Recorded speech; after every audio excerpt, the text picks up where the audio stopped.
Over the last few thousand years, we have warped our own history. Our stories of the past have been changed, altered, mistranslated, and completely been misunderstood as we rounded the curve on the precession of the equinox. Modern views of our history account for many things, but completely dismiss many very important pieces in the puzzle. For example, the pyramids of Giza. There is no modern theory that accounts for how these could have been made. Individually, each block cannot be pulled even with 50 men pulling it, let alone drag it for hundreds of miles and then stack them on top of each other 450 feet in the air, in such a precise way that even modern technology can't achieve. Not to mention having it lined up precisely with both Orion's belt, a golden mean, and Fibonacci spiral, and be a primary nodal point of every sacred site on the planet. And that's just one example. Our history is not what we think. Many things that we've been led to believe to be true simply is not. This has got to be the biggest. The field of archaeology recently saw some monumental discoveries that are rocking the foundation of what we think we know about ourselves. Many ancient cities such as Babylon, Erech, and Akkad that were written about in the Bible and other ancient texts were always thought to be myths because no one could prove they existed. Then, one of them was found. This led to finding another, and then another. Inside one of these cities, archaeologists found thousands of cylindrical clay tablets hidden deep within the earth under this ancient city. The tablets were completely covered in text, written in cuneiform, and tell an ancient story that spans back over hundreds of thousands of years on this planet, describing the history of the earth and the origins of the human race in great detail. Now, the first thing we all want to do is just say that they were making things up. They didn't know the history of Earth, and they were simply creating tales to explain where they came from. However, if this was true, how can we explain how they knew so many things about the universe that would seem impossible to know? Not only did the Dogons know all about the distant planets in the solar system, but so did the Sumerians. They described them all in great detail in these Sumerian records. They also knew about the precession of the equinox. That's a tough one for a historian to understand, because it takes over 2,000 years of continuous observation to actually learn that the Earth has a wobble. The Sumerians had this information from day one of their civilization. A man named Zacharias Sitchin spent a long time transcribing these texts and had put them all together in his books, but many others have also done the same, and the interpretations are always very similar. Not only that, but Thoth has also shared information about this with us, and his account matches the Sumerian records. Adamus and other channelings discuss it as well. If you see all of these records and sources, there is a huge connection between the stories. Now, this story spans back hundreds of thousands of years into our past. It talks about Tiamat and Nibiru, the Nephilim, seeding the human race, Adam and Eve, and the children of Lemuria. This portion of the story is really interesting, but not the most crucial to know. We're not going to be covering this at this time. We are, however, going to be picking up the story at the end of Lemuria, and discussing the events of Atlantis up to present day. What I'm going to tell you is a mix of what these records say, along with what Thoth has told us for some finer details.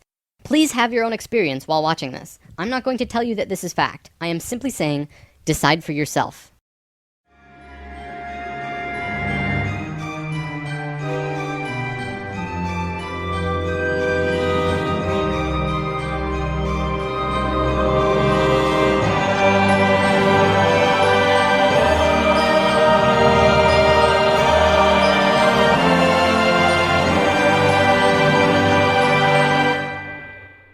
There was a time, long ago, when humans existed at a very high level of consciousness. We were interdimensional and were very psychic. We communicated through thought and emotion, much like how animals do rather than speaking or writing, which would seem very primitive. We lived primarily on a large string of islands called Lemuria, but there was a consciousness shift. We moved up in consciousness, and the islands of Lemuria sank beneath the oceans. At the time of this shift, a new continent rose out of the waters. We called it Atlantis. Back in the early 1900s, the spiritual path of the United States was similar to what's happening today. People began to learn about meditation and study ancient lands like Atlantis and Lemuria. We actually found quite a bit of evidence that Lemuria existed, and it had to do with coral. See, the ocean floor does rise and fall. Coral can exist up to 150 feet under the surface of the water. In 1910, the surface of the ocean was probably higher because they were able to see coral rings heading away from Easter Islands for a great distance. These rings were estimated to be found at 1,800 feet, which means that for them to have existed, they would have had to be much higher and sunk slowly. Probably more important, they also found the exact same fauna and flora from the Hawaiian Islands all the way to the Easter Islands. This is a great distance, but if you look at a map, you'll see a long string. That string, according to Thoth, used to run along the western shores of Lemuria. It is only on these islands that have the same flora and fauna. Same trees, bugs, bacteria, everything. Science can only explain this if there were closer land bridges between these islands at one point. Although we were studying this at that time, World War I began soon after, and we lost interest in spirituality and the ancient lands for a very long time. After the sinking of Lemuria and the rising of Atlantis, at first the human race became scattered. We moved to various islands and continents all over the world because we didn't have a home. Yet, we didn't know where to go. At that time, there were about 1,000 humans at a very high consciousness, more than all of the rest. They were called the Nakals. Today, we know them as ascended masters. The Nacals began preparing Atlantis to be our new home. They projected their energies across the surface of the continent in the form of the Tree of Life, not with 10 circles, but with 12, an extra on top on the island of Udal, and an extra on the bottom in the water. There were 10 components on the mainland, and even though it extended over hundreds of miles on the surface, it was projected to the accuracy of a single atom. We chose to move to Atlantis because of the Kundalini. In humans, the Kundalini is often referred to as the energy serpent that runs up and down your spine. When activated, it provides an immense amount of energy through all of the chakras. The Earth itself also has a Kundalini because the Earth is alive, like an organism, running from the center of the planet to a specific place on the surface. Wherever the Kundalini resides, the people there become the spiritual leaders of the world. The Earth chose Atlantis to be the new energetic center of the planet. After Atlantis, the Kundalini moved to the mountains of Tibet, which is why the Buddhists were the leaders in pure spirituality for the last 13,000 years. It was a very pure place. It moved again within the last 10 years, but that's a story for another time. If you want to read more, check out the book The Serpent of Light by Drunvalo Melchizedek. Suddenly, in a single day, the Nacals breathed life into the Tree of Life on the surface of Atlantis. This created vortexes of energy rotating out of each and every circle. Once the vortexes were established, the children of Lemuria began to be called forth. Millions upon millions of Lemurians who had settled all across the planet began to be pulled toward Atlantis. A great migration began. However, the Lemurian body of consciousness had only reached the age of 12 as a planetary consciousness. Because we were right-brained, we were a female species, like a 12-year-old girl. And some of our centers weren't working yet. They had worked with these energies, but only mastered 8 of the 10. Each migrating Lemurian was attracted to one of these 8 centers on Atlantis, depending on the nature of the individual. There, they settled and began to build cities. That left 2 vortexes with nobody using them, not a single person. These 2 vortexes were pulling life toward them, and in life, you can't have an empty place. Life will find a way to fill it. Similar to if you were driving along a freeway, following another car, and you drop too far behind, someone will fill the place. That's exactly what happened on Atlantis. Though the Lemurians had only filled 8 of the vortex areas, Mayan records state clearly that there were 10 cities in Atlantis when it fell. You can see these records in the Troano document, which is now located in the British Museum. This document is estimated to be 3,500 years old, and it describes in detail the sinking of Atlantis. To fill these 2 empty vortexes, according to Thoth, 2 extraterrestrial races stepped in. Not 1, but 2 completely different races. The first race were the Hebrews, coming from our future. Thoth says that they came from off-planet, but we don't know where exactly. The Hebrews were kind of like a kid who went through 5th grade and didn't make it, so they had to do that grade over again. They learned all the math, the left brain stuff, but they didn't get the right brain aspect of evolving consciousness, the doing. They didn't graduate to the next level of evolution, so they had to do it again. They knew a lot of things that we didn't know yet and brought many concepts and ideas to us that we weren't aware of yet. Now, if this is true, this would explain quite a few things about the Hebrew people in general. They seem to have many sacred geometries hidden within their culture. It also puts perspective on the story of Exodus. Perhaps Moses incarnated into that lifetime to free the Hebrews because they were not direct descendants of humans and were being treated unfairly. Or could it be that Moses was visited by an ascended master of the Hebrews who guided him to free their people? Given what we know about dimensions and consciousness, it definitely puts a fresh perspective on old stories that didn't make much sense. We could talk about this more, but let's continue for now. There were no problems caused by the Hebrews coming to Atlantis. They actually benefited our evolution. The other race that stepped in caused big problems. These beings came from the nearby planet of Mars. See, according to Thoth, Mars looked very much like Earth a little less than 1,000,000 years ago. It was beautiful. It had oceans and water and trees that were just fantastic. But something happened to them, and it has to do with something called the Lucifer experiment. From the very beginning of creation, everything is simply an experiment. Creation itself was just consciousness creating and inhabiting itself in that creation. There is no divine plan. Spirit can do whatever it wants. Having said that, if Spirit decides to cut itself off from the rest of consciousness and create a separate reality on its own, it can do that too. This is called the Lucifer experiment. Because Spirit is God, it can do this. There is nothing wrong with that. We've kind of been led to believe that Lucifer is evil and the devil. This just isn't true. Lucifer is just another means of perceiving the reality. It is not a unity perception of oneness, but rather a duality perception of two-ness. There's a flower of life pattern for Lucifer as well, but that's a big topic for another time. Anytime the Lucifer experiment has been attempted in the universe, it always ends in failure. The species will cut itself off from love and will become incredibly male, left-brained. What always ends up happening is that everyone becomes very greedy. There is no compassion for one another, and everyone ends up fighting until they end up killing themselves. More than 1,000,000 years ago, the beings on Mars joined the Lucifer experiment, and it failed dramatically. Basically, they cut themselves off from the unity of the universe and created a separate reality. When the Martians severed the love bond, they became pure male, logical beings with no emotions. What happened on Mars was that they ended up fighting. Mars became a battleground. Eventually, it became clear that Mars was not going to survive. They blew their atmosphere away and destroyed the surface of the planet. Nova recently did an episode on planetary magnetics, and they found some interesting things about Mars. The planet didn't have a magnetic system, however the surface was magnetized, implying that at one point it did, but that something happened. Now, we've been discussing the star tetrahedron before, and now I want to give you a brief understanding of the Merkaba. The Merkaba was known in ancient times as the Chariot of Ascension. It is the star tetrahedral energy field around the body. All around the world, there are references to this in ancient texts. When activated to its full potential, the Merkaba, which is both a tool and part of your being, can be used to do the impossible, included but not limited to changing dimensions and traveling through the universe. Before Mars was destroyed, they built huge tetrahedral pyramids. They built 3, 4, and 5-sided pyramids, eventually building a complex that was able to build a synthetic Merkaba. After 1 million years or so, it's been eroded, but the proof is there. Now, because the Martians were severed from the Unity consciousness, they couldn't create a living Merkaba. They simply used it as a tool. They created a synthetic Merkaba to travel in time and find a new home. A small group of Martians tried to get away from Mars before it was destroyed, and that place they found was Earth. About 65,000 years in our past. They saw this little vortex sitting there, just pulling in life, with no one in it. They didn't ask permission. Being part of the Lucifer experiment, they just said, alright, let's do it. And they stepped onto that vortex, and in doing so, they joined and changed our evolutionary path. Thoth's father, Thome, was one of the Nakals who set up Atlantis on the island of Udal. That island, the top of the Tree of Life, was the brain of Atlantis, and on it was a small city called Poseidon. This city is what Plato was discussing when he said that Poseidon bore 10 children, the 10 circles on the Tree of Life. Poseidon was made of 3 rings painted in black, red, and white stones, and it was the symbol for Atlantis. The inner circle represented the Nakals, the middle circle were the priesthood, called the Maya, and the outer circle represented the regular people of Atlantis. We'll come back to this down the road. There were only a few thousand Martians who came to Earth through the synthetic Merkaba.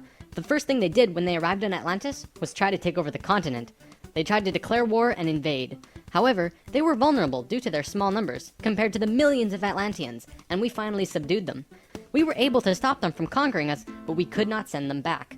When this happened on our evolutionary path, we now had the planetary consciousness of a 14-year-old girl.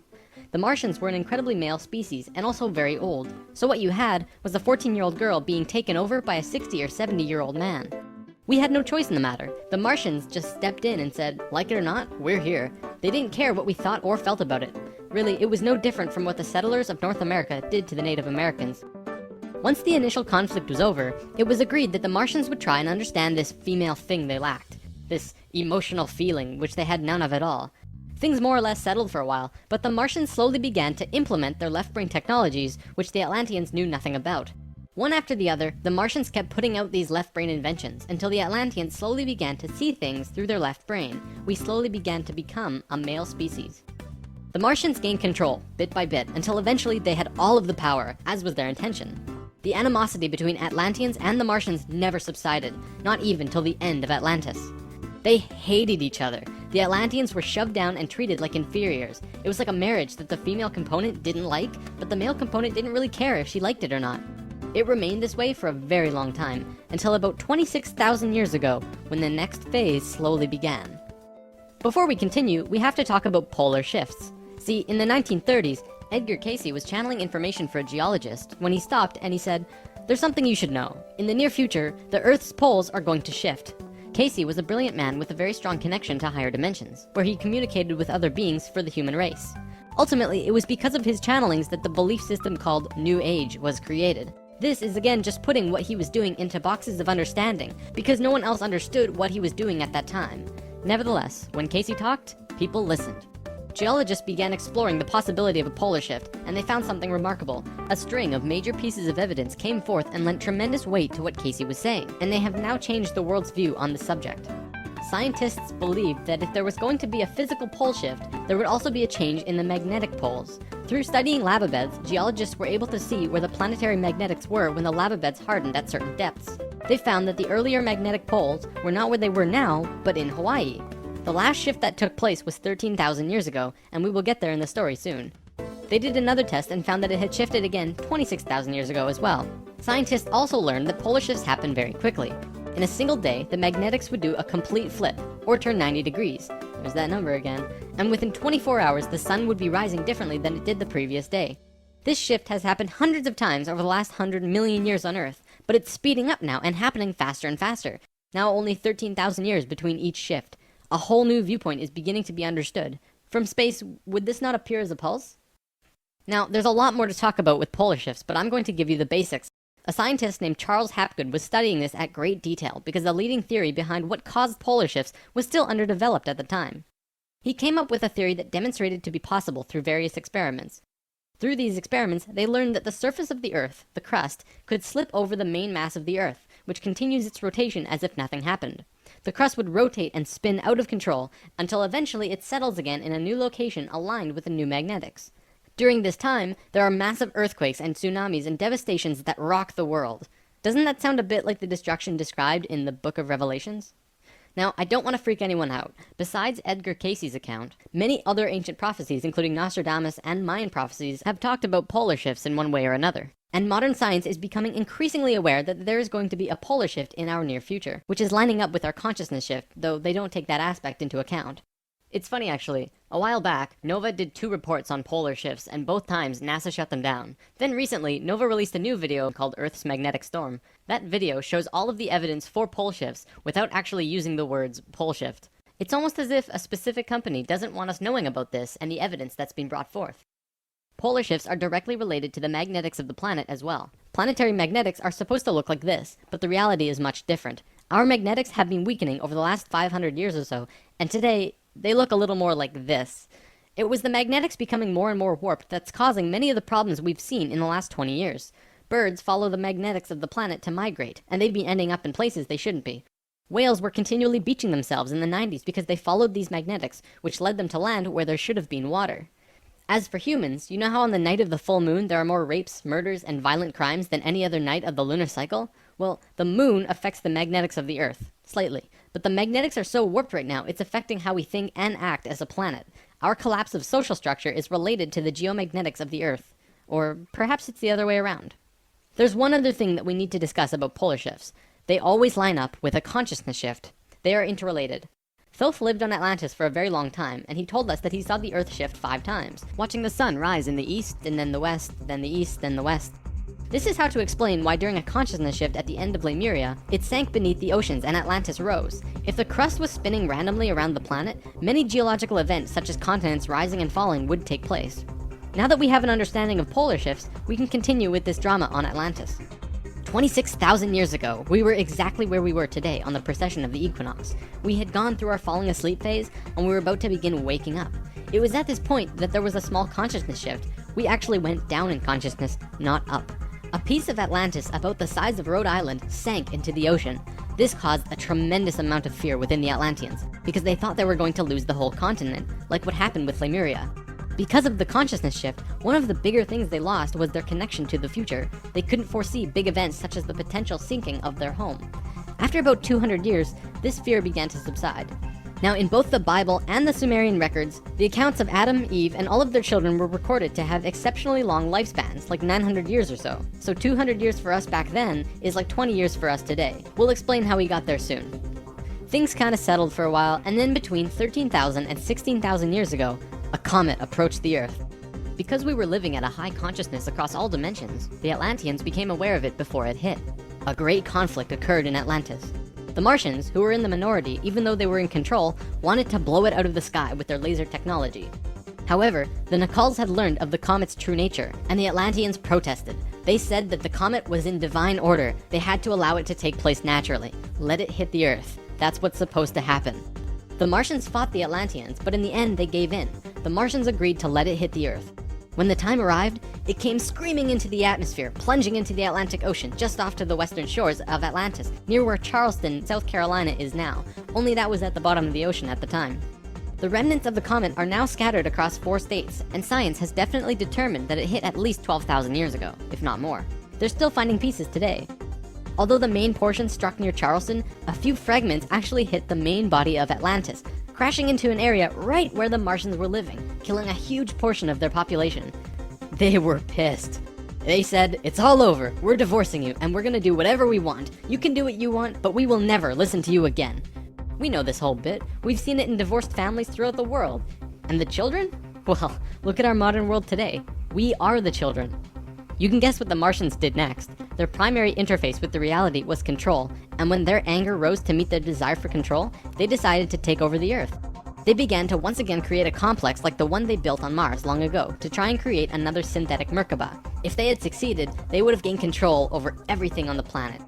The only thing was, around 50,000 Earth years had passed since they had built a Merkaba, and they didn't quite remember how to do it. But they thought they did. The Martians built the buildings in Atlantis. They set up the whole experiment, threw the switch, and lost control. The destruction was immense. In this reality, you can hardly make a greater error than to create an out-of-control Merkaba. The experiment began to rip open the dimensional levels, not the higher ones, but the lower ones. To give an analogy, if you took a knife and slit open your stomach, the stomach acids would seep into other parts of the body that it's not supposed to be in. That's like ripping open the dimensions. The Martians almost destroyed the Earth. The environmental disaster we are experiencing today is nothing in comparison, though today's disasters are a direct result of these events. Because of this tear in the dimensional levels, a huge number of lower dimensional spirits and beings were thrown out of their comfort zone and into these higher levels. They were forced into a world that they did not know or understand. To survive, they needed bodies and began automatically entering into the bodies of people. For every human body, there were hundreds of lower dimensional spirits inhabiting them. These beings were Earthlings like us, but very different, not coming from this dimension. It was a catastrophe, probably the biggest the Earth has ever seen. The reason the Nakals were special wasn't just because of their incredibly high consciousness, making them like guides of Atlantis. They also had achieved what today we call immortality. Let's just say they figured out a way to keep their body healthy and young for as long as they chose, and could choose to pass on whenever they desired it. When reincarnating, they do not suffer the great memory loss that we do when we incarnate. They did it through their expanded consciousness and tantric interdimensional sex meditations. This is how Thoth was a priest king of Atlantis for thousands of years and stayed on Earth until 15 years ago when he gave all of his memories and understanding about sacred geometry to a man named Drunvalo Melchizedek. The Merkaba is formed out of 3 star tetrahedrons overlaid on top of each other. 2 of them are counter-rotating and the third is stationary. When the Merkaba is formed with the unity consciousness, it is formed internally with love.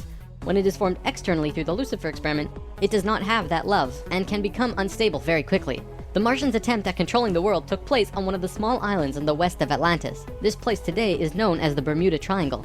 It's a triangle because the top of the stationary tetrahedron of the Merkaba is actually sticking out of the water there, which causes a huge electromagnetic imbalance in that area. Many planes and boats have reported to have gone missing there. They just vanished without a trace. The imbalance is multidimensional, and in many cases, these ships and planes have been sucked into different dimensions, never to be seen again. That Merkaba is still there on the seafloor today, but from what I know, it's going to be corrected soon. The Nakals did their best to save Atlantis. They sent most of the lower dimensional beings back, at least as many as they could, and sealed up the dimensional tear. Despite this, the situation got really bad, really fast. All of the economic systems collapsed. Financial, social, and all concepts of how life ought to be completely broke down. Everyone on Atlantis began getting sick with weird diseases, and the entire continent went into a state of survival. Life was no longer about living. It became about surviving until tomorrow. It was a literal hell on Earth. The Nakals had no idea what to do. They were children compared to the events that had been thrust upon them. So they prayed. They prayed to the highest levels of conscious life in the universe, asking for help from anyone who could hear them. The problem was reviewed on many high levels of life, who I am drawing as the Justice League because the 11th and 12th dimensions are completely incomprehensible to us in our current state. What they told us was this: we were going to fall. We were going to hit rock bottom, level 1, the lowest place we possibly could be in the universe and still survive. Also, we were changing polarity. We were no longer a female species, so we were starting from square one as a male species. And finally, and this was the shocker, we would only have 13,000 years to return to Christ consciousness. Normally, it takes hundreds of thousands of years for a species to get to Christ consciousness. We had to do it in a fraction of the time. If we didn't, we would not survive. This has never happened before in the universe, ever. Thoth, who was the priest king of Atlantis at the time, learned that they would have to perform this experiment on themselves. They received instructions from the highest levels of life and they went on their way. Thoth proceeded with a being named Ra and Aragat, who were previous kings of Atlantis, and began the experiment. To understand what they did, we have to talk about consciousness grids. A planetary grid is an etheric crystalline structure that envelops the planet and holds the consciousness of any one species of life. This grid does have an electromagnetic component associated with the third dimension, but it also has a component for every dimension as well. These grids are geometric, of course, and science will eventually discover that there is a grid for every species in the world. Each of these grids have their own geometry and are unique. There's not another one like it, just as the species itself are unique. These grids give off light as well, and from space they can be seen as the source of the bluish glow around the Earth. What Thoth and friends had to do was create a synthetic Christ consciousness grid, allowing humans to ascend to Christ consciousness in a very short time. But first, let's talk about the science behind the grid. Perhaps you've heard of the 100th monkey experiment. Over a span of 30 years, scientists were researching a species of monkey called macaca fuscata on an island in Japan. They were providing the monkeys with sweet potatoes by dropping them in the sand. The monkeys liked sweet potatoes, but they didn't like the sand and dirt so much. A few monkey children figured out that they could wash their sweet potatoes, and some of them taught the technique to their parents. Only a few of the adult monkeys did this though. This went on for some time until one day, the monkeys who actually knew the technique hit critical mass. And bingo, the technique started spreading faster than it did before. Monkeys started learning it really easily across all of the Japanese islands nearby as well as on the mainland. They knew that there had to be something that wasn't yet understood about how a species is connected to itself. So what did we do? We tried it on humans. Our research team made a picture out of human faces. About 100 faces hidden within a single picture, but at first glance, you could only see about 6 or 7. They did several surveys with a few hundred people in Australia and said, alright, find the faces. Most people could only pick out 6, 7, 8, 9 or so, not many more. After that, the research team went to Britain and aired the picture on a closed cable BBC special that was shown only in England. They showed where all of the faces were, every last one. Half of the research team, which stayed in Australia, did the experiment again with new subjects. And lo and behold, people were just naturally able to see more faces. After this experiment, they knew that something definitely connects us all, and the field of noetics is learning more about it daily. It's mass consciousness.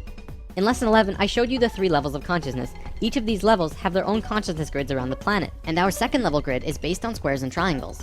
Many governments of the world, especially the Russian and US governments, were studying our grids back in the 60s and probably earlier.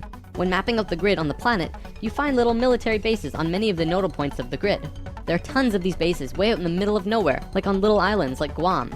This couldn't be a coincidence that these government powers placed their bases right where the little spirals came out of the grid. They were trying to take control of the grid, because if you control consciousness, you control what we think and feel. Of course, there was another organization that had its hand in both of these governments, and still do, and we will discuss them soon enough. This grid is visible through astral projection as well. 13,000 years ago, it began. Thoth, Ra, and Aragat were to create a global complex that was able to build a synthetic Christ consciousness grid over a 13,000 year time period. The first thing they did was to fly to a place which is now called the Giza Plateau, but back then it was known as the land of Chem. It was also a rainforest back then as well, not desert like it is today. First, they created a grid around the planet 4th dimensionally, and then began to construct it in the physical 3rd dimension. They went to the male energetic axis of the Earth and constructed a complex which today is called the Solar Cross. These men were 6th-dimensional beings at that time and were living at a very high level of consciousness, so whatever they thought happened instantly. It was that simple. According to Thoth, he built the Great Pyramid, not the Egyptian king Cheops. Thoth says that it was built 200 years prior to the pole shift and built very quickly. These pyramids were aligned precisely with both Fibonacci and golden mean spirals emanating from out of the Solar Cross. Interestingly enough, Edgar Cayce also channeled that the pyramids were constructed in this time. The pyramids were also found to be built from the top down. The stones on top were placed first, which has baffled researchers ever since. Every time more is learned about the pyramids, we move further into dark on understanding how they were formed. If what Thoth says is true, well, that explains everything. From there, Thoth and friends constructed an entire network of temples and structures along this grid 4th dimensionally, placing them on nodes on the new synthetic Christ consciousness grid they were creating. All of them were made with Fibonacci or golden mean spirals, and all of them were mathematically referred back to the Solar Cross in Egypt through the Great Pyramid. The creation of all of the sacred sites on the planet were no accident. It was a single consciousness that created them all, from Machu Picchu to Stonehenge to Zaghuan, you name it. There are a few exceptions, but most were created by a single awareness as part of a unity consciousness grid. Although the Great Pyramid was done all at once, many of these ancient structures of the world were made 4th dimensionally and slowly dropped in frequency until they manifested on the 3rd dimension over a long period of time. Richard Hoagland's research brings this forward, but he wasn't the first either. They showed how one sacred site is extrapolated from another to another to another. A hot topic of discussion right now are ley lines. These are simply geometric relations between sacred sites.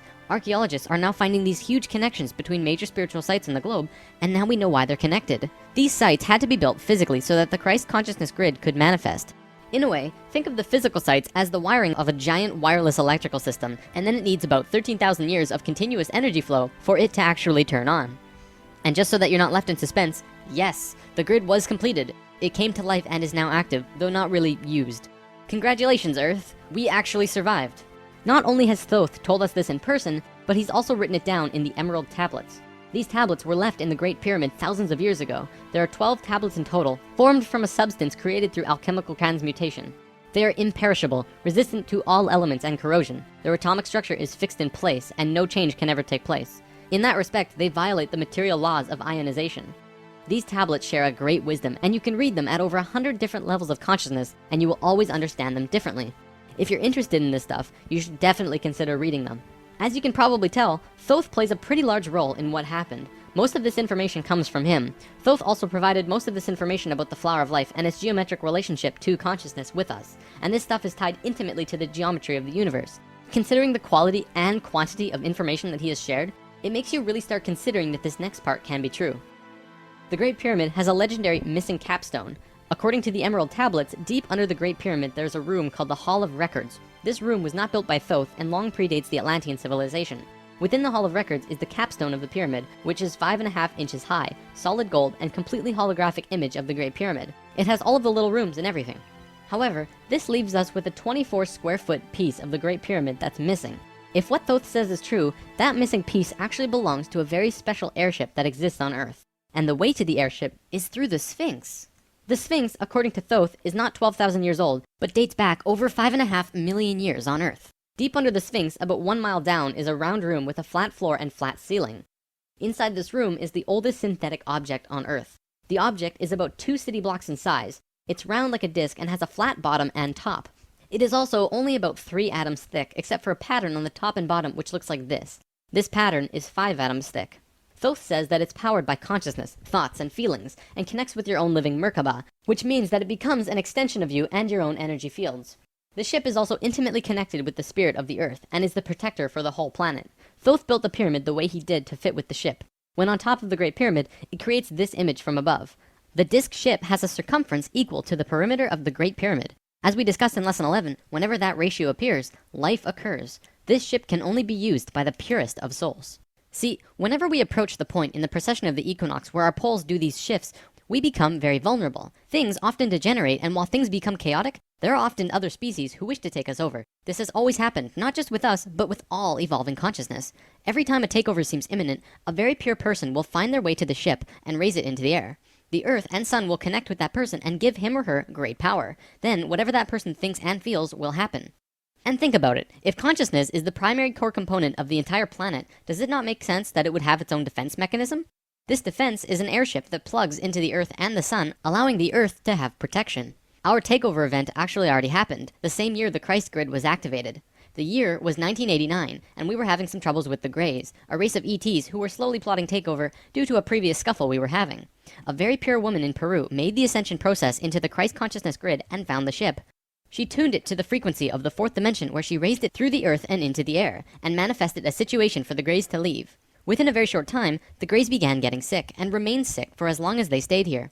They have been forced to leave for now, and we are once again safe. The ship is a warship in that whatever race is trying to take over, the person will just think them away, think up a situation, and force them to leave. Returning to the events on Atlantis, after completing the complex in Egypt, Thoth and pals returned to Atlantis, where they waited for about 200 years until that critical point on the precession of the equinox where the poles would shift. They knew that Atlantis would sink, and they would be ready. Previously on Thoth and Pals! Thoth, the poles are shifting. Oh, the pole shift? Yeah, whoa, what's wrong with your eyes? I don't know. When Thoth first saw signs of the polar shift, they returned to the land of Chem and raised the warship into the sky. They went to Atlantis and picked up the Nakals. The Nakals weren't just passengers though, and each and every being was working in unity to create a very powerful Merkaba around themselves and the ship. They returned to the Great Pyramid and landed the ship on top, forming the phi ratio with the pyramid. And then, it happened. The poles began to shift, and human consciousness began to plummet. Simultaneously, the electromagnetic and magnetic fields of the Earth collapsed, and all life on the planet went into the Great Void, the 3.5 days of absolute blackness described by many ancient cultures in the world. The Emerald Tablets say that whenever we go through a polar shift, we go through a void space as we change our frequencies for about 3.5 days. This is also in the Troano document, depicted by 3.5 stones painted black. This refers to a time when we go through what science calls the electromagnetic null zone. During the pole shift, a phenomenon takes place where everything just seems to disappear for a certain time. Usually it's between 2 to 4 days, and the last time it was 3.5 days. Here's where it gets interesting. What happens to us does not usually happen to a normal species, because most advanced species will have their Merkabas handy at the time of the shift. We didn't, due to our little crisis, and we got sucked into the void space without protection. This resulted in us losing our memories. Science realizes that all of our memories are connected through cells in our brains as well as fields around our heads. What is not entirely understood by science yet, at least not directly, is the connection our memories have with the planet itself. We've discussed this before. The magnetics of the Earth affect how we think and act. The Merkaba is an electromagnetic field that you create around your body that can serve as protection from void as you're consciously going through it. What happened to us when we didn't have that protection? It was a clean wipe. When we existed on Atlantis, we were living at a very high level of consciousness in a higher dimension.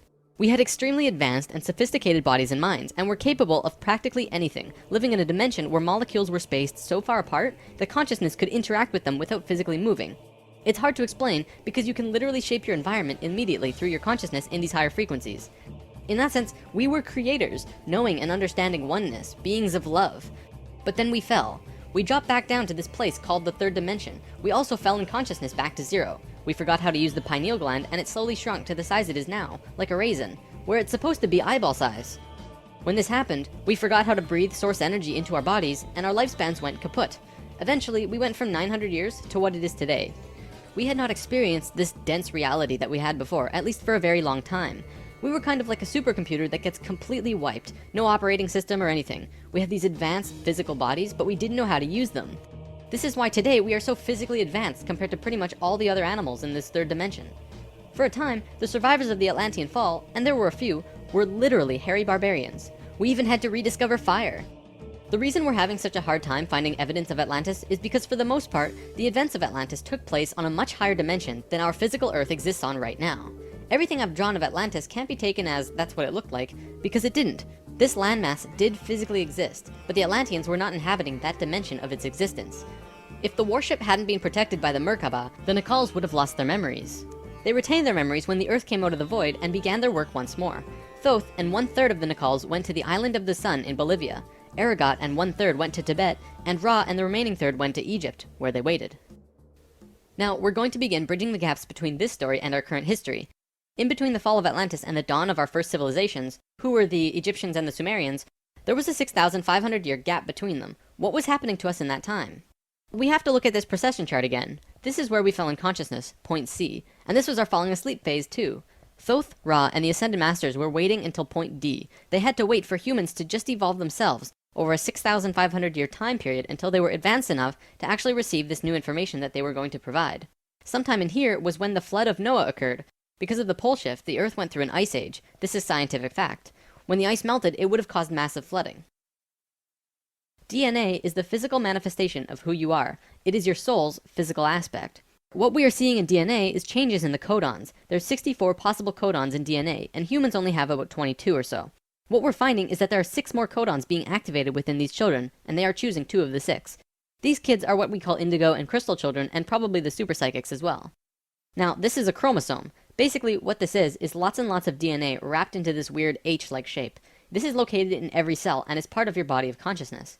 What Thoth tells us is that every level of consciousness seen here not only has its own consciousness grid, but its chromosome change as well. The second level, where we are now, has 44 and 2 chromosomes. To any scientist, this is basic biology. The first level, however, has 42 and 2, and this third level has 46 and 2. The fourth and fifth have 48 and 2 and 50 and 2 respectively. The primary physically visible difference between these DNA in all life is height. The first level has an average height of 4 to 6 feet tall.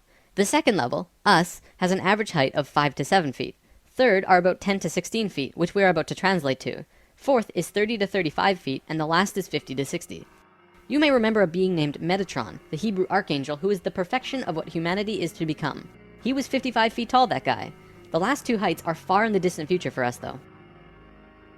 This is a place in Egypt today called Abu Simbel. The first thing you notice is that these statues are huge, but with the information about the DNA, this paints a different picture. These beings would be in the 60-foot range if they were to stand. They were at the 5th level of consciousness. These beings on a different wall are 35 feet tall, 4th level of consciousness. Here are some 3rd levels as well. Archaeologists saw this and thought that it meant that the man was just much more important than the woman, when in actuality, the kings of Egypt had 5 different names, one for every level of consciousness. Some of the kings were even able to translate into different dimensions, and that's how they guided the population with the power of the gods. In Egypt, according to today's top archaeologists and researchers, the Egyptians and Sumerians both began their civilizations right around the same time from each other, within a few hundred years or so. Both of these civilizations emerged out of nowhere with perfect writing abilities that were not improved upon since. When they first emerged, they were extremely sophisticated and clear, and slowly degenerated over generations. No archaeologist can explain how this happened or explain how it could have happened. They placed Egypt and Sumer into a special classification called stair-step evolution. What happened was, one day, Egypt got its language, full and complete. Then the knowledge leveled off. And then it got another massive leap a little while later. Then suddenly, they knew everything about water and moat systems just perfect. Then, a little time later, bam, they're masters of hydraulics. How did Egypt and Sumer do this? Well, this is what Thoth said. When we were evolving on our own for 6,500 years, Ra and the Ascended Masters were waiting in an underground city beneath the Great Pyramid. We'll come back to this in a bit. Thoth's son Tat formed a group called the Tat Brotherhood, which is a secret group that still exists today as protectors and keepers of the sacred temples. Today, they're still connected to the Ascended Masters. So about 6,000 years ago, some members of the Tat Brotherhood would wait until they would meet someone who could understand what they were going to teach them. When they found someone, they would just tune their frequencies to the third dimension and walk up and tell them information flat out. They said, hey, if you do this and this happens. The Egyptians would say, wow, look at that. Then they would go underground, wait another little while, and repeat the process. Over a short period of time, the Egyptian and Sumerian evolution shot up in stair steps. As for the Sumerians, they also received a more detailed story by those who were assisting them. They described to the Sumerians in all of the details they remembered. They said, this is the history of the planet, write it down. The Sumerians knew about the precession of the equinox because they were told it by the Nacals from Atlantis. After this stair-step period, we began to fall asleep further. Things got worse once more. It was our falling sleep stage of precession, and although the Nacals had given us a boost, we were consciously dozing off. On that note, it's time for the story about the city under the pyramid. Keep an open mind about this because there is very little proof for what I'm about to say. For over 40 years, Drunvalo Melchizedek has been studying human consciousness through sacred geometry and spiritual teachers and masters all over the world. In 1996, he was contacted by a source in Egypt who said that something incredible had been discovered. A stone stele came out of the ground between the paws of the Sphinx into the daylight. They removed it and dug into the earth beneath the Sphinx. There they found a room with 3 tunnels leading off of it. One of the tunnels, which went to the Great Pyramid, had another tunnel coming off it, and it was shielded by a wall of light. Bullets could not pass through this field, and people could not even get close to it without feeling like they're going to die. The Egyptian government found a particular person who could turn off this field. They also had brought in Paramount Studios to film it, as they had filmed the opening of King Tut's tomb. They had a good relationship with Egypt. The government wanted several $1,000,000 from Paramount, but at the last minute they asked for an extra $1.5 million under the table. Paramount was outraged and they backed off. Things were silent for about 3 months. Then Drunvalo heard from a source again who was involved in all this, who said that 3 men shut off the light field and went inside. They found themselves inside a very large building that went on for miles underground, which was really the edge of a giant underground city, which was really just one giant building. Then, a little while later, an Egyptian archaeologist named Larry Hunter began describing the same thing, but more detailed. He said that the city was 6.5 by 8 miles wide and 12 stories deep, and the city was outlined by specific temples in Egypt. The 3 pyramids are lined up with Orion's belt, but there are also small temples for every other star in the constellation. Those temples map out the city underground and are made out of a special stone not found anywhere else in Egypt called Koinen stone. Incredibly enough, very recently, ancient tunnels were found in Romania that led to both Egypt and the inner earth. Now, I don't have time to go into detail about this particular story, but if you want, check out the book Transylvanian Sunrise by Radu Sinamar. To be clear, this is a theory that has not been accepted by the Egyptian government, but the underground city that Thoth said was there is, according to Mr. Hunter, marked by temples made of a unique substance, and the temples match the star pattern of the constellation of Orion. 4,000 years after the stair-step evolution, we were at our lowest stage of our evolution. We were hitting bottom on the awareness road. Suddenly, out of the darkness, 3 men came to Earth to give us a little nudge. Everything in ancient Egypt was synthetic. They had this entire civilization based around achieving heightened states of consciousness, but they had to do it through tools. Now, we're not going to look at each of these tools individually, but let me give you a brief overview here. This tool was used for transferring vibrations into the body. Along with that were the hook and flail. This little device was a kind of generator to increase vibrations, though there's not too much information available on it. This thing, however, was their most important tool, the Ankh. They saw the Ankh as the secret to eternal life, and they used it not as a physical tool, but as an energetic one. They would use this form and Ankh their sexual energy. Now, this could be a huge topic on its own, like how energy travels up and down the body through a vertical tube between 5 energy channels that counter-rotate as they extend through the body. But basically, sexual energy is an incredibly powerful energy. We definitely abuse it today, but what the Egyptians knew was that when you had an orgasm, a very large amount of energy bursts from your root chakra all the way up your spine to the top of your head, and then it gets released. What the Egyptians would do was when the spiral of energy hit their heart chakra, they would onk the energy out of the back of their body and over their head and back into their body, where they would keep the energy and retain a massive energy boost.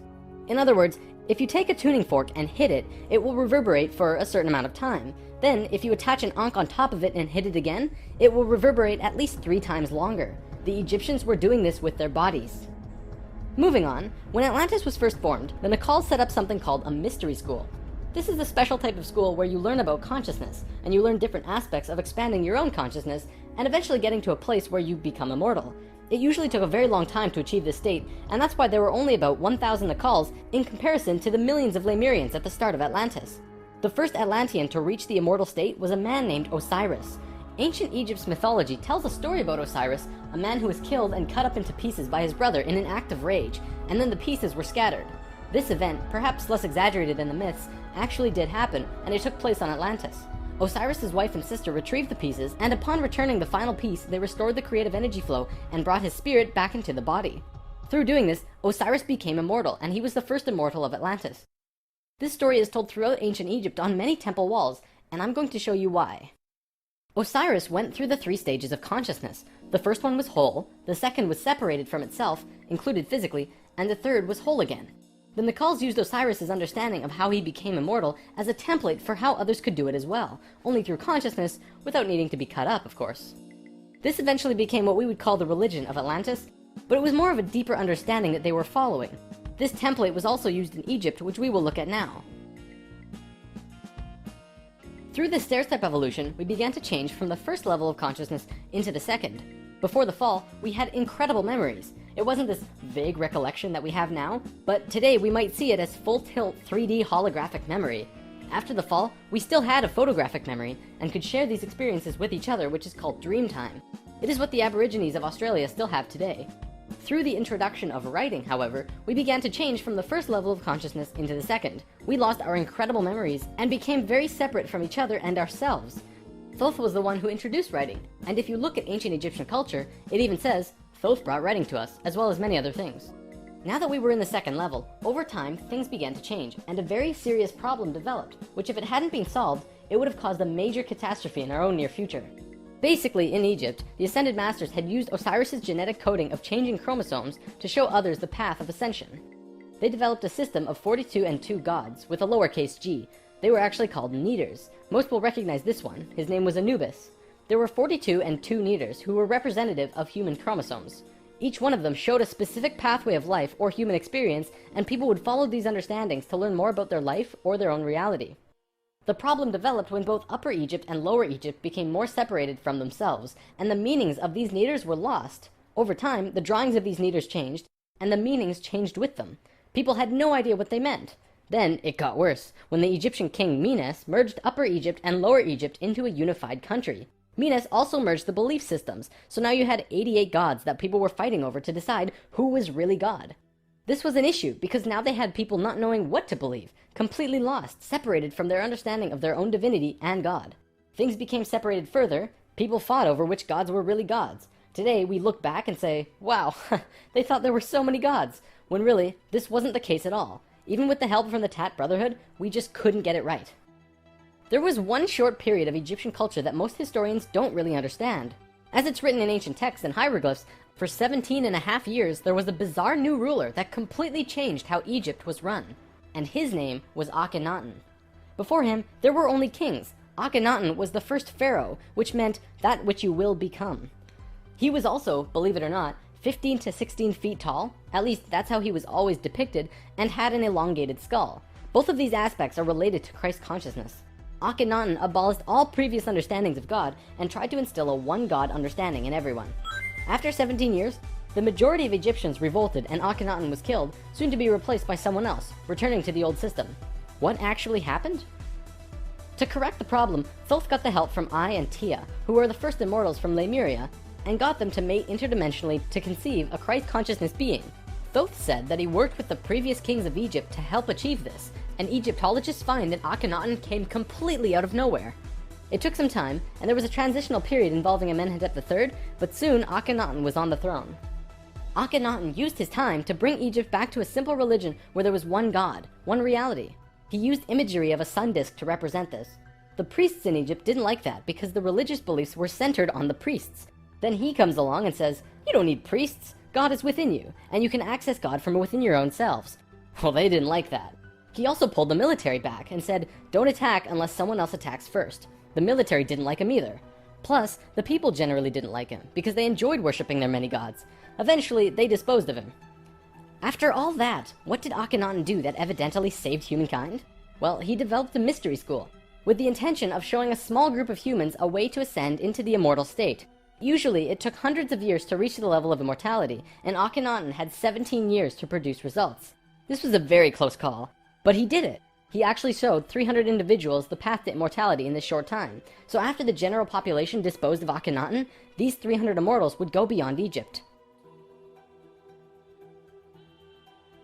Thoth wrote in the Emerald Tablets that after ancient Egypt ended, he brought a man named Pythagoras into the Great Pyramid and taught him the geometry of the universe.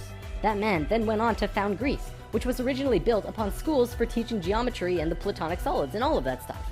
Thoth lived a lifetime here as well, where he was known as Hermes Trismegistus. Akhenaten's immortals became a group called the Essene Brotherhood. They first migrated to a place called Masada in Israel. Even today, Masada is known as the capital of the Essene Brotherhood. Now get this. In this brotherhood, there were two people in particular, a man and a woman. You might have heard of them. Mary and Joseph? See, it was part of the Ascended Master's plan that they would bring in a being who would show the pathway to Christ consciousness. He would come to Earth as a second-level being, a regular Joe, and achieve Christ consciousness through the course of his life. Then, the ascension process, the transitional experience from the second to third level, would go into the consciousness grid that was still being formed. He was able to transition because he was originally from these higher levels. That man is known today as Jesus, although his name at that time was Yahshua ben Hur. If Yahshua had not shown up, we would not have had that ascension experience available to us today. None of us would be aware that these higher levels of understanding even existed, and we would destroy ourselves. According to what Thoth said, Mary and Joseph mated interdimensionally. Mary could have been a virgin, physically, but she mated with Joseph in a way that would allow a soul from a higher reality to come down to Earth and have a human experience. Usually, this is impossible to do otherwise. Through Yahshua's work, he came here just like us, a total human being, but he went through these three important stages: final death, resurrection, and ascension, and gave us these experiences so that we could access them down the road. Now, as we all know, the story of Jesus has a missing piece. He was a child, disappeared for some time, and then showed up again when he was 30. In a book called The 18 Absent Years of Jesus Christ, the leading theories about where he went was actually out east to either the Himalayan or Tibetan mountains, where he became an enlightened guru. He brought his teachings back to the world after that. If you remember from part 1, the Kundalini of the planet was residing in Tibet at that time. They were very spiritually adept people living there, and remain so today. Now, on the topic of Christ, there's something else I'd like to bring up: the Lord's Prayer. Today, we know this as the only prayer that Jesus taught, but did you know it's actually a geometric prayer meditation? A man named Bodhi McCoy spent over 20 years working with this prayer and analyzing it with sacred geometry, and has discovered some incredible synchronicities. In his book, Live the Promise, he explains how the original prayer, not the extended version mind you, has 7 segments or thoughts, which align perfectly with the 7 chakras as well as the 7 original branches of yoga. Bodhi teaches how to do this prayer meditation, as well as meditations him and his wife have developed based on the Lord's Prayer, called heart dances. It's really quite incredible to see how it all works with the pure geometries of the universe. If you wish to learn more, check out livethepromise.net. If you study Christian religion and Egyptian religion, you'll actually find that they parallel in almost every way except for the Egyptians' understanding of God. Most evidence shows that Christian religion came out of Egyptian religion, and then later they went back and discredited the Egyptians. Around 300 AD, there was a council called the Council of Nicaea, which was the syndication between the Roman political and religious authorities. Basically, the religious leaders and political leaders realized that they could unite and impose more influence on the people and control society through their unity. It's right around this time that we begin to see the manifestation of the New Testament, which was put together from scriptures and stories, some newer and some much older, which were renewed and superimposed on the life of Yahshua ben Hur, which today we know as Jesus of Nazareth. The term Christ actually stems back from much before the Bible. It comes from the word Christala, which is a word that derives from the original 7 core audible sounds of creation. When the creation of the universe occurred, the original tones were ka, ra, ya, sa, ta, ha, la. Christla actually was broken down on earth into 2 words, Christ, which soon became Christ, and Hla, which became Allah, which were broken down and changed through oral tradition. The symbol for Atlantis was 3 rings inside of the other. The inside were the Nacals, the middle ring were called Maya, and the outer ring were the Atlanteans. The Maya's job was communicating the messages from the inner circle out to the regular people of Atlantis. When Atlantis sank, the Maya took their knowledge, a crystal skull with memories of Atlantis, and their calendar, and went out to what today is called the Yucatan Peninsula, birthplace of the Mayan civilization. Their calendar is the most advanced, detailed calendar on the planet, and it has its roots in Atlantis. Over the last few hundred years, a group of people have slowly monopolized the entire world into what it is now. Today, there are 13 families that are among the richest families in the world. They have their hands in next to every organization and government and control over 95% of the money. They control our modern world from the very tippy top. Today, we like to call them the Illuminati, except that's not really who they are. The word Illuminati means enlightened ones, which was established long ago as a secret society that was focused around expanding knowledge through scientific and spiritual understandings. Secret societies were not originally bad, but rather consisted of those who just kind of got it. They understood information that the average person at that time would not accept and demonize. These societies had to be kept a secret because of the control that the church had and refuted against what they wanted to explore. This is where Freemasonry originally comes from. If you do the research on the time periods, what probably happened was that the church, who had the majority of the control at the time, probably infiltrated some of these organizations to make sure that they were not creating plans to expose information and destroy the world order that they had created. This led to the church exposing some of the societies as devil worship and blasphemous, and fear of these groups rose. Over time, many secret societies branched off by those who were corrupt or previously infiltrated by the church, and gained more control through the church and large organizations that were being established.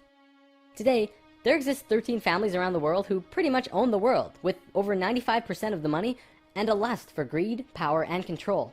More and more information has become present lately that many of these families may have DNA that is different than the rest of the human population. It is speculated that they share DNA that was passed down from the Martian race or other species races. They contain no love or emotion and are completely power-driven. This brings us to the end of the human history story for spirit science, but of course, it's not really the end. For one, we've only really scratched the surface of discussing many of these topics. Secret societies, for example, would take another 2 or 3 lessons to really get into. Plus, the human history story won't end because we're still living it, and what happens next is ultimately up to you. This story, while seemingly unbelievable and at times outrageous, does explain a lot. Think about it. We've covered the Bermuda Triangle, the face on Mars, Jesus, what the Egyptians were doing, the rise of Greece, pretty much most modern religions, the reason we popped up out of nowhere 6,500 years ago, the stair-step evolution of those cultures, and the story of Atlantis, which has been elusive to us at the best of times. It also explains the Great Pyramids and their connection to all of the sacred sites on the planet, the Sumerian tablets, the Emerald tablets, Lucifer, and as for the Hebrews, if you read their Talmud, it actually seems to suggest that they're not from here. I'm not going to tell you to believe it, but it definitely puts some perspective on many questions and aspects about the world which we generally just don't have conclusive answers to. Take it with a grain of salt though. After all, it is just a theory.